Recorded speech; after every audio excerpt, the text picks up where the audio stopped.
Okay, today we are in Exodus chapter 27. We are picking up our study, our continued study on the tabernacle. And today we're going to look at the altar, the bronze altar of sacrifice, and we're also going to look at the court of the tabernacle today. So we'll be going off the notes. We will also be over in Leviticus chapter 1. So if you want to go there, please.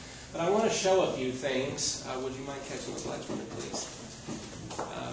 And we'll go through some of this presentation a little bit.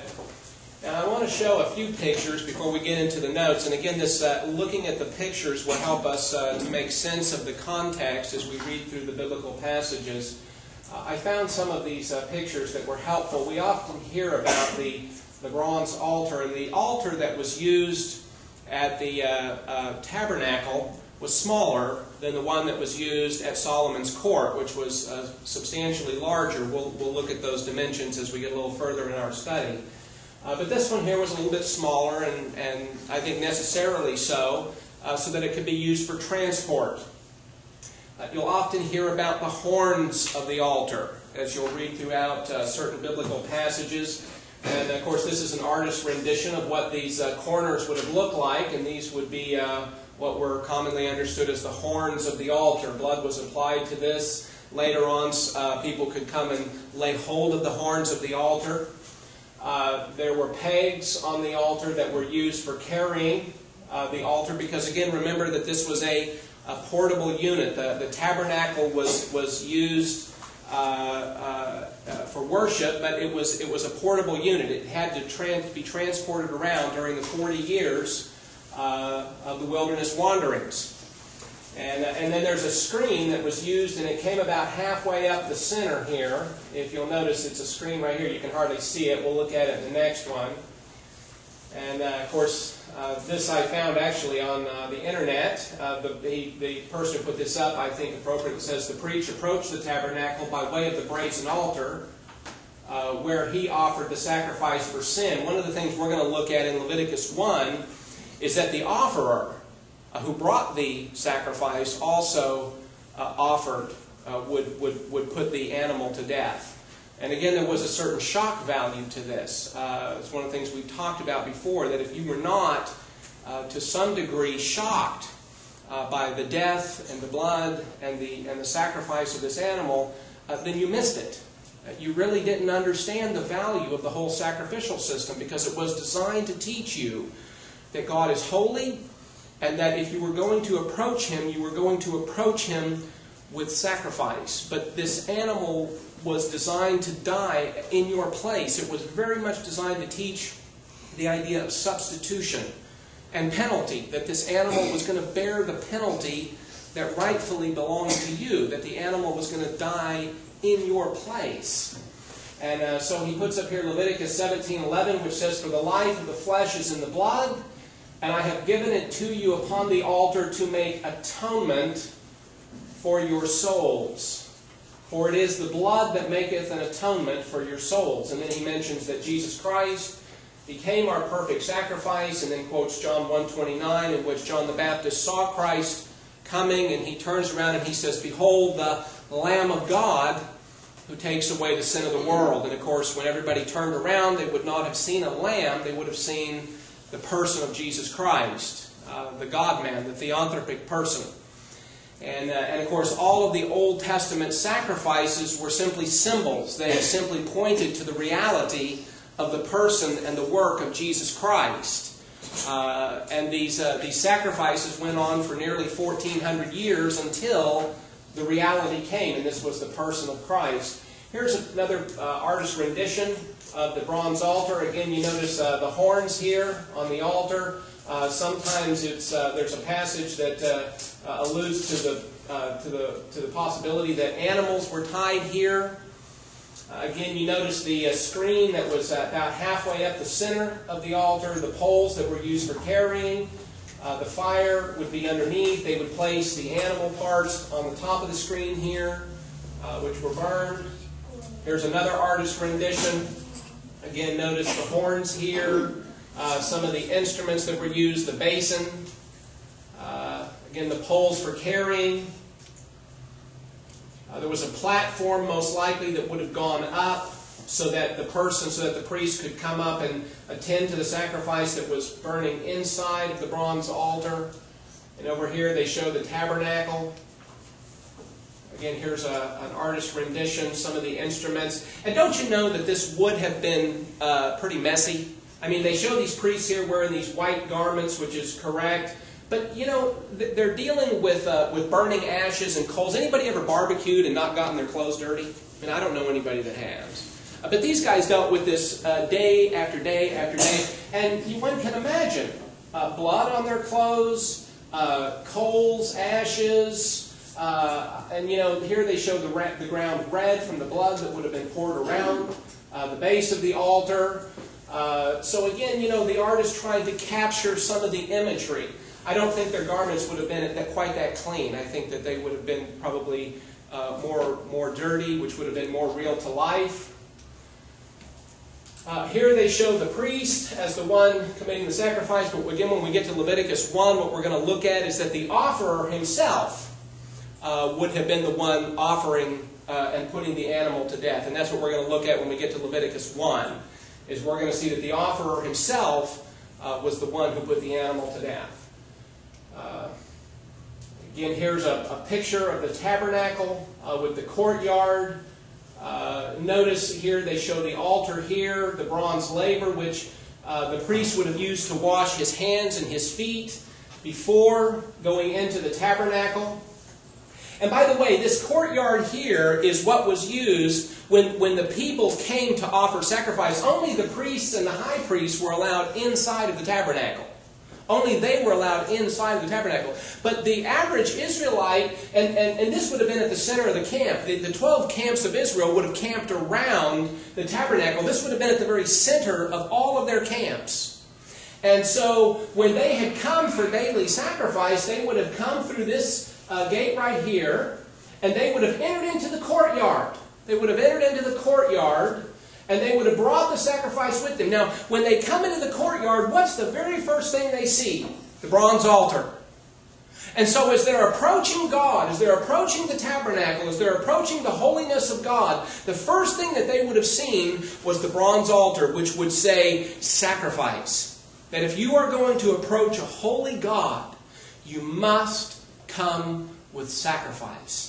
And so from the very beginning, when they entered into the very courtyard itself, the very first thing that they would have seen would have been the bronze altar. And it would have communicated something to them about the very character of God. It would have said something to them about the way that they approach God. By the way, the description of the tabernacle and the courtyard and the whole process of approaching God was very specific. It was very specific. And it says that God will be approached on His terms, His way. Okay? And so it was very specific as to how one approached God. But again, I think that this picture here is pretty accurate. You notice the acacia poles here that were used. One can see, again, this just the way it's laid out. It would have been 150 feet by 75 feet here would have been the dimensions, and we'll talk about that some more. Here's another, again, layout.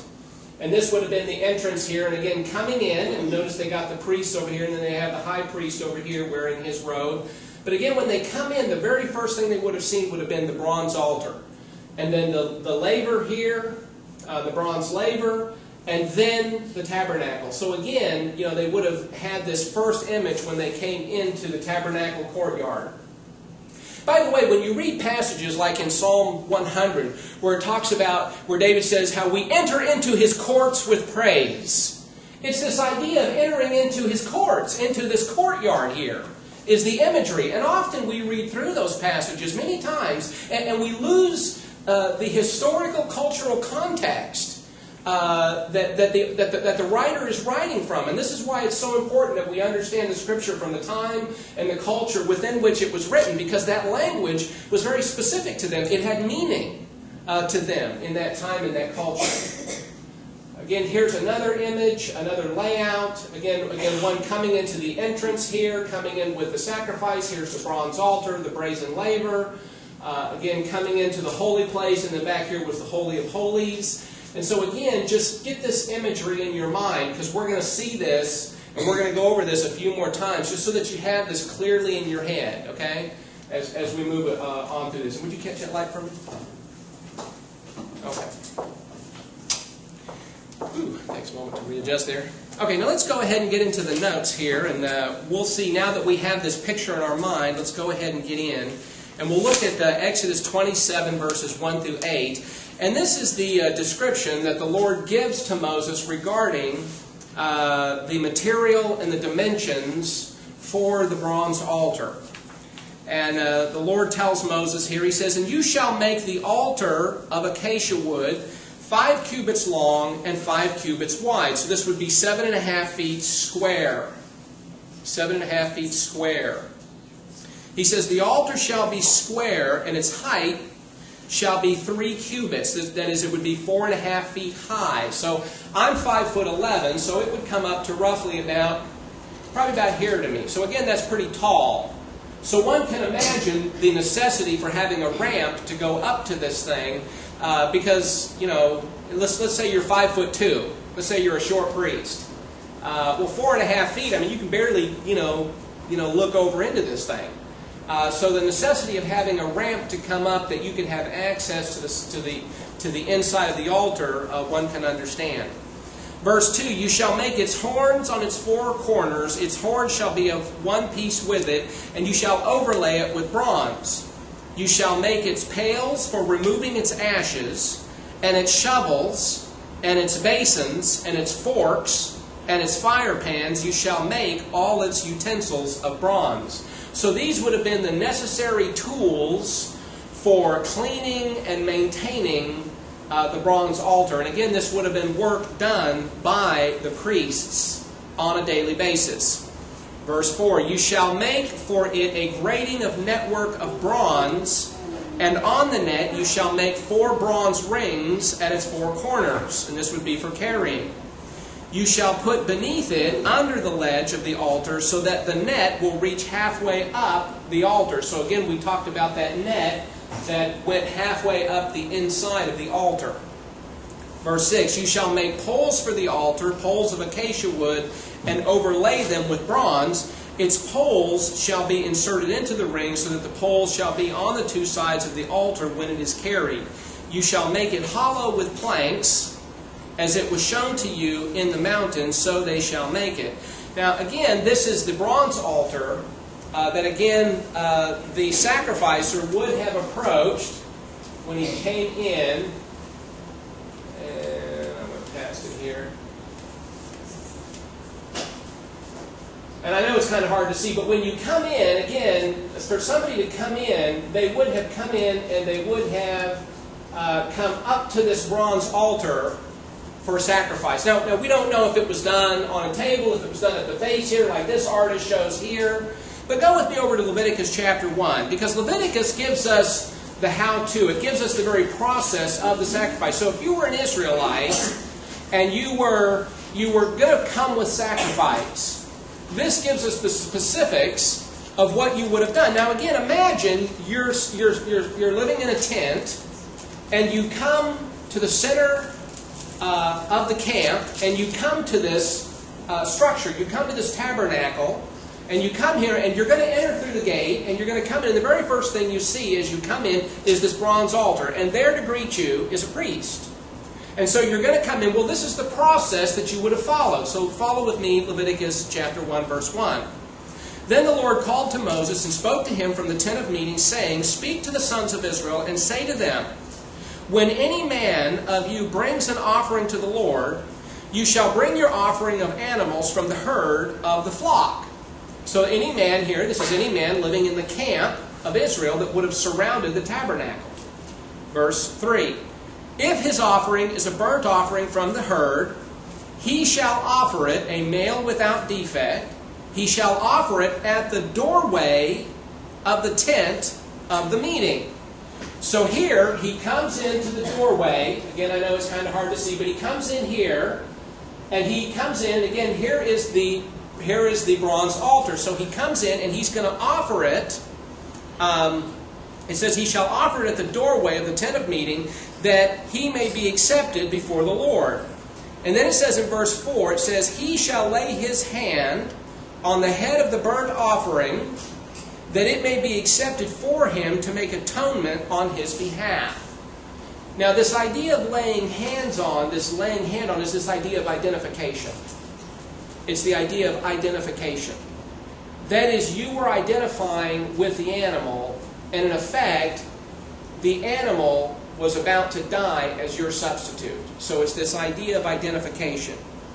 And then verse 5, he, and he here would be the one who has just put his hand on the head of the animal, the one who is bringing the sacrifice, he shall slay the young bull before the Lord.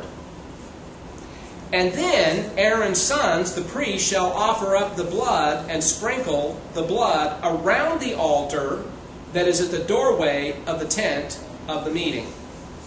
So again, the picture with the blood around the altar, one would have seen. And again, there would have been certain sights. There would have been certain smells. I mean, one can imagine a barbecue. You know, you smell flesh. That as you approached, you would have had those aromas. There would have been certain sights and certain sounds. And again, when you come and you bring the sacrifice, there would have been a certain shock value. Now, we live in a very, if I could use the phrase, sterile culture. Very clean, right? We're not given to it. Now, a lot of parts of the world, animal sacrifice still goes on, right? I mean, in some parts of the world, this is very common. This was very common at this point in Israel. And one can even imagine a father bringing his son to such an event. Because, children would have had to have grown up and been exposed to this. They would have had to have learned something about this whole process, because they would have grown up and had children and had to pass on this learning, this whole process. And so again it says in verse 5, he shall slay the young bull before the Lord, and Aaron's sons, the priest, shall offer up all the blood and sprinkle the blood around on the altar that is at the doorway of the tent of meeting. He shall then skin the burnt offering and cut it into pieces. And I take it here that this is again the sacrificer, that the one who had slain the animal, that he then is to skin the animal and to cut it into pieces. The sons of Aaron, the priest, shall put fire on the altar and arrange wood on the fire. Then Aaron's sons, the priest, shall arrange the pieces, the head and the suet, over the wood which is on the fire that is on the altar. So we're given the specifics of the order, the process that would have been followed during this sacrifice. Verse 9, its entrails, however, and its legs, he shall wash with water, and the priest shall offer up in smoke all of it on the altar for a burnt offering, an offering by fire of a soothing aroma to the Lord. But if his offering is from the flock or of the sheep, of the goat for a burnt offering, he shall offer it a male without defect. He shall slay it on the side of the altar, northward, before the Lord, and Aaron's sons, the priest, shall sprinkle its blood around on the altar. And then it goes on to offer further description there. But you get the general idea of what goes on here at the altar when this thing was in full use. And again, this would have been day after day, week after week, month after month, year after year. And of course, we know on the high day, the Day of Atonement, Yom Kippur, this was the time when Aaron brought the bull and the goat. He would have offered the bull as a sacrifice for his own sins and the sins of his family. Because remember, even the priests were not sinless. Even the priests had to offer a sacrifice for their own sins, right? And then he would offer the goat on behalf of the sins of the nation. And so everybody had to bring a sacrifice. Everybody. And so let's go back to the notes here and let's pick up on the tabernacle. And let's talk about the dimensions, the material and the dimensions of the tabernacle, and make some sense of this. In Exodus 27, verse 9, it says, you shall make the court of the tabernacle. On the south side there shall be hangings for the court of fine twisted linen, 100 cubits long for one side. This would be 150 feet. And its pillars shall be 20, with their 20 sockets of bronze. The hooks of the pillars and their bands shall be of silver. So you have the material that is being used here to anchor it into the ground. Likewise, for the north side, its length, there shall be hangings 100 cubits long, 150 feet again, and its 20 pillars with their 20 sockets of bronze. The hooks of the pillars and their bands shall be of silver. For the width of the court on the west side shall be hangings of 50 cubits, so 75 feet, with their 10 pillars and their 10 sockets. And the width of the court on the east side shall be 50 cubits. The hangings for the one side of the gate shall be 15 cubits, 22.5 feet, with their 3 pillars and their 3 sockets. And for the other side shall be hangings of 15 cubits, with their 3 pillars and their 3 sockets. For the gate of the court there shall be a screen of 20 cubits. So the screen was to be 30 feet. And by the way, it was to be colorful. Not like the surrounding, which was white linen material. The entrance was to be colorful, of blue and purple and scarlet material. And by the way, those were the same colors that were used for the entrance of the tabernacle, and also the same colors that were used for the veil that separated the holy place from the Holy of Holies. Okay? So the screen that was used for the entrance was made of these colors, of blue and purple, of scarlet material, and fine twisted linen, the work of a weaver, with their 4 pillars and their 4 sockets. All the pillars around the court shall be furnished with silver bands, with their hooks of silver and their sockets of bronze. And the length of the court shall be 100 cubits, that is 150 feet, and the width 50 throughout, that is 75 feet, and the height 5 cubits, that is 7.5 feet in height, of fine twisted linen, and their sockets of bronze. By the way, the tabernacle was 15 feet high. So the curtain fence that went around the tabernacle was only 7.5 feet high. So if you were standing outside, if you were standing right up against the tabernacle courtyard, if you were standing on the outside, you couldn't see over, but from a distance, if you were looking up, you could see past the fence, and you could see the tabernacle, which stood 15 feet high. You could see that it was higher than the fence that surrounded it. And by the way, remember that there was the pillar of smoke by day and the pillar of fire by night, and it rested right over the top of the tabernacle. As a matter of fact, it rested right over the top of the Holy of Holies. And this was a very concrete visual sign for the Israelites, a constant reminder of the presence of the Lord, of the glory of the Lord, that He was there with them day and night. Now, this would have been very comforting. Again, had you been a small child and you awakened in the night from a terrible dream, you could have opened your curtain. You could have opened your tent curtain and looked off in the distance, and you could have seen the pillar of fire, that was still there. And the presence of the Lord would have been a reminder to you of His promises, of His grace, of His protection, of His provision for you.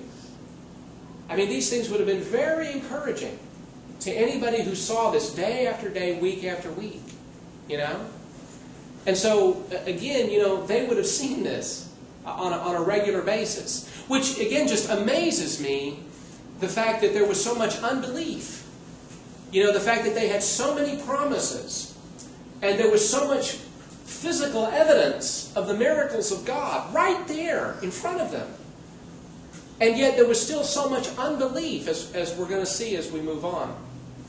And one passage that we've talked about before was over in Hebrews 4. I'll hold your place there, but go with me over there. And again, this is just such an amazing thing. We often talk about, if I just had this physical thing, if I just had this presence of the Lord in my life, if I just had this miracle or this manifestation, that somehow my faith would be strengthened. But that's not always the case. That's really not the case.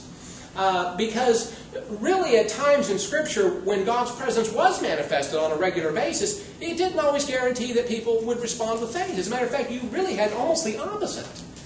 And in Hebrews chapter 4, verses 1 and 2, he says, "Therefore let us fear Let us fear if, while a promise remains of entering his rest, any one of you may seem to have come short of it. For indeed we, that is Christians, have had good news preached to us, just as they also, the they there is these believers in the wilderness, the ones that we're studying about. He says, for we have had good news preached to us, just as they also, but the word they heard did not profit them, because it was not united by faith in those who heard. Isn't that amazing? They had the promises of God, just as we have promises by God.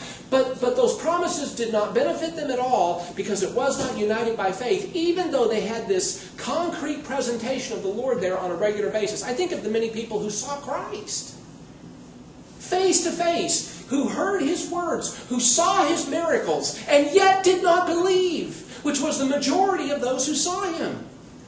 Here was perfect light. Everything he said could not have been more perfectly said than when he said it, to whom he said it, in the context in which he said it. And yet, that perfect word did not guarantee a positive response among those who heard it. The majority of those who heard turned away. And that is just amazing to me. Having even performed miracles, it was still not enough. That many people turned away. And if we could speak as perfectly as he did, if we could live as perfectly as he did, if we could even perform the miracles as he did, it would not guarantee any better response than he received. And yet too often as Christians, we walk around with a guilt complex, feeling like, oh, if I'd have just crafted my words differently, if I'd have just said it a little differently, if I'd have just done something a little bit differently, then they might have believed. Not necessarily. Now granted, there is a responsibility that we have to speak the truth in love. That is absolutely true for us. But let's never fall under that false notion that somehow, if we could do it more perfectly, that somehow that guarantees a better response, because it doesn't. It didn't with Christ. It didn't with the generation in the wilderness who saw and who had the presence of the Lord there on a regular basis, day after day. And so again, the glory of the Lord would have rested above the very tabernacle itself, above the Holy of Holies. Verse 19. All the utensils of the tabernacle used in all of its service, and all of its pegs, and all the pegs of the court shall be of bronze.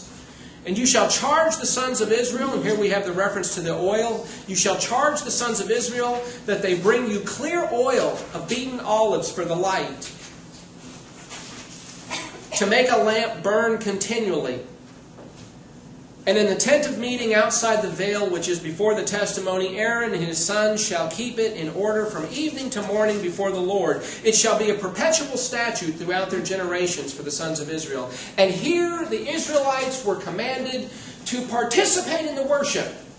Because just as the priests were to keep the menorah, the lampstand, burning day and night, day and night, day and night, to keep it charged with oil and to keep it burning, it was the responsibility of the Israelites living in the camp to bring the oil. They were to provide the necessary resources for the priests to do their job inside the tabernacle.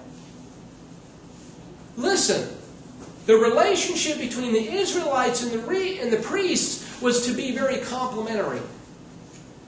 And the priests of Israel could not do their job without the resources provided by the Israelites in the camp. And here the charge is upon the people in the camp to bring this oil on a regular basis as an ongoing statute. And the priests were not to make the oil themselves. It was not their responsibility to make the oil. It was incumbent upon the Israelites to make that provision. Now we're going to see where there's other commandments placed upon the Israelites, because they were to bring all the material that was to be used for the construction of the whole tabernacle, of all the material. As a matter of fact, when they're charged with it, they're going to start bringing it. Eventually Moses is going to get to the point where he's going to have to say, stop! Stop! As a matter of fact, it's the only time in Scripture I think it's ever happened where anybody ever had to say, stop giving. We have enough. I don't know any preacher today would ever say otherwise, and Moses did. He finally, which is reality. I mean, there's a point there where when you have sufficient resources to do the job, then you need to live within that.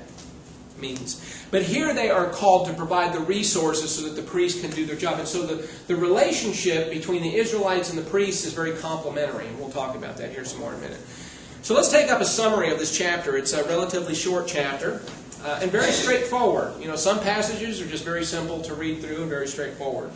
The central idea of the text, that is, if we extract that one thing from the text that just gives us the central idea of the passage, it is that God reveals to Moses the dimensions and material of the bronze altar, the dimensions and material of the tabernacle courtyard, and the regular provision and use of olive oil for the lampstand.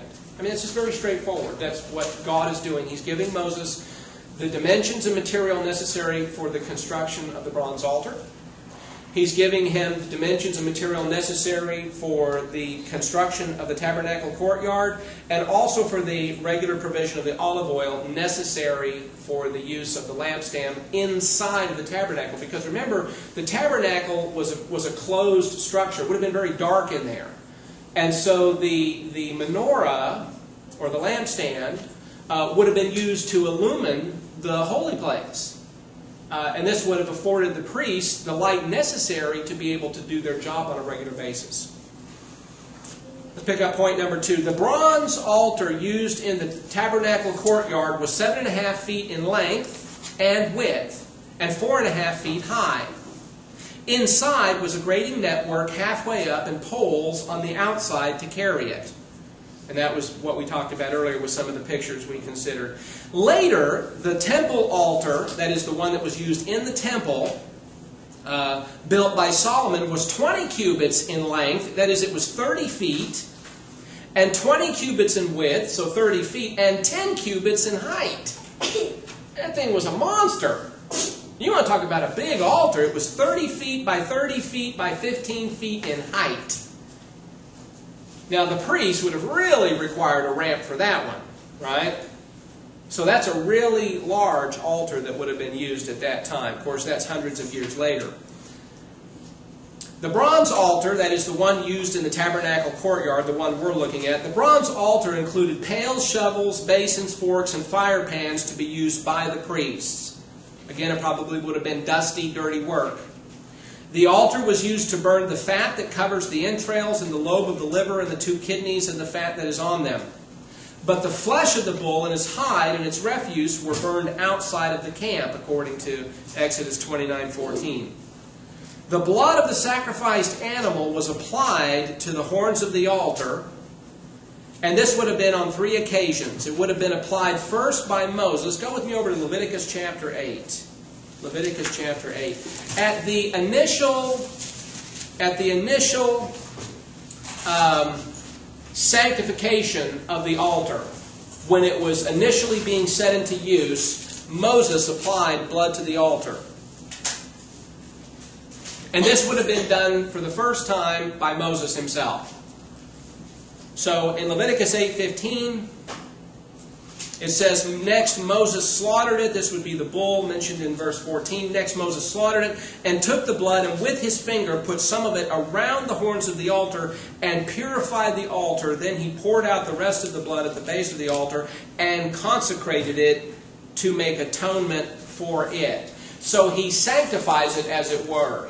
Moses is the one who performs this initial sacrifice in which the altar is set apart for sanctified use. Okay? But then it was later used by the priests, then by the priests as part of their regular sacrificial worship. Go with me over to Leviticus 4:7. Leviticus 4:7. The priests would have applied blood to the horns of the altar, and this would have been part of their ongoing practice. Leviticus 4:7 says, the priest shall also put some of the blood on the horns of the altar of fragrant incense, which is before the Lord in the tent of meeting, and all the blood of the bull he shall pour out at the base of the altar of burnt offering, which is at the doorway of the tent of meeting. So again, one can imagine the amount of blood that one would have been exposed to. And then, of course, it was used, blood would have been applied by the high priest on the Day of Atonement. And by the way, if you're ever studying the Day of Atonement, Leviticus 16 is your key passage. And in Leviticus 16:18, it says, Then he shall go out, and this is the high priest, in this case it would be Aaron, then he shall go out to the altar that is before the Lord, and make atonement for it, and shall take some of the blood of the bull and of the blood of the goat, and put it on the horns of the altar on all sides. And so again, once sacrificed, the blood would have been applied to the horns of the altar. And then, of course, I mentioned in here that it's possible that the sacrificial animals themselves were tied to the horns of the altar during expressions of worship. And that is found in Psalm 118, verse 27. Later, the horns of the altar were used as a place of refuge for criminals seeking safety. And there's a passage in 1 Kings chapter 1 and then chapter 2 in which one would come and lay hold of the horns of the altar if he was seeking refuge. Now, later on, this was picked up by the Catholic Church. By the way, in the church today, we don't have altars. We don't sacrifice animals. Churches are not sanctuary places. The church is the body. We are the church. The church is not a building. We don't have altars or sanctuary places, those sorts of things. I once heard a pastor say that someone had come into the church or come in and would meet with the pastor. He said, I'm looking for the sanctuary. And the pastor said, we don't have one. And of course, biblically, this is the sanctuary. The body is the temple. Okay? And the guy looked at the pastor and he said, I think you're confused. And the pastor looked at him and said, no, I think you're confused. Anyway, they had this little dialogue back and forth, though. Because, there is some confusion sometimes over what language means. And people often employ the term sanctuary, but what do they mean? They're talking about the main place where people worship, right? Where the church often gathers together. But the building can burn to the ground, but the church survives. The church can just move to a new location, right? And so we are the body of Christ, but we don't have altars and sanctuaries and that sort of stuff. I have a quote here by Dr. Alan P. Ross. He says, Here the worshipers would make their sacrifices, and again this would be at the bronze altar. Here the worshipers would make their sacrifices to God in order to find forgiveness and gain admission into His courts. God was instructing His people to prepare for sacrificial worship, for no one could worship God apart from a prescribed substitutionary sacrifice at the altar. Every act of worship begins with and is based on the many truths conveyed at the altar. So too in the church do we find the sacrificial atonement of the Lamb, the foundation and center of worship. And it is because of the very death of Christ, His substitutionary death, that we can come boldly before God's throne of grace. Right? It is no longer a throne of judgment. It is now a throne of grace. The writer of Hebrews tells us that we are to come boldly before His throne of grace. But again, the courtyard would have been the place where the Israelite met the priest at the altar for this expression of worship. Point number 3, the tabernacle court was 150 feet long, 75 feet wide, and 7.5 feet high. White linen hangings were held up by pillars of acacia wood. The 30-foot entrance was made of blue and purple and scarlet material and fine twisted linen and made to hang on 4 pillars of wood. Each of the pillars of wood was furnished with silver bands with their hooks of silver and their sockets of bronze. So these other materials were used. The tabernacle courtyard and later the temple courtyard was the place where the Israelite met the priest for regular sacrifice and worship. Again, that altar would have been the place where the Israelite, when he comes into the courtyard, would have come through this screen, this entrance here, and that was where he met the priest, was at the altar, at the tabernacle. And later that would be true for the temple courtyard that was later built by Solomon. Again, another quote by Dr. Alan P. Ross. He says, the courtyard is the place of worship for the people. They did not enter the tent, but they did enter into His courts. And that's a quote from Psalm 100, verse 4, when he says, enter into his courts. So while the courtyard, he goes on to say, so while the courtyard does not interest us too much, it would the Israelite. Here the sacrifices were made, the choirs sang, the believers offered their praises, they had their sins forgiven, They came to pray. They appeared on the holy days and festivals, and they heard from God. This area was sacred because God met them here. They left the world, so to speak, and came into His dwelling place. It was here in the courtyard that they would sing songs, that they would come and worship, that they would come and praise. Go with me over to Psalm 100. Psalm 100. It's a psalm of worship, but it speaks of God in His courtyard. And again, one must interpret it from the time and the culture in which it was written. It's a psalm of thanksgiving, Psalm 100, starting in verse 1. He says, "Shout joyfully to the Lord, all the earth. Serve the Lord with gladness. Come before Him with joyful singing. Know that the Lord Himself is God. It is He who has made us and not we ourselves. We are His people and the sheep of His pasture. Enter into His courts with thanksgiving. Enter into His gates with thanksgiving and into His courts with praise. Give thanks to Him. Bless His name. For the Lord is good. His loving kindness is everlasting. His faithfulness to all generations." You see, it is psalms like these that were sung in the courts. And so when they came to God, they came to God worshipfully when they came into the courtyard here. Again, this was a place where they met God.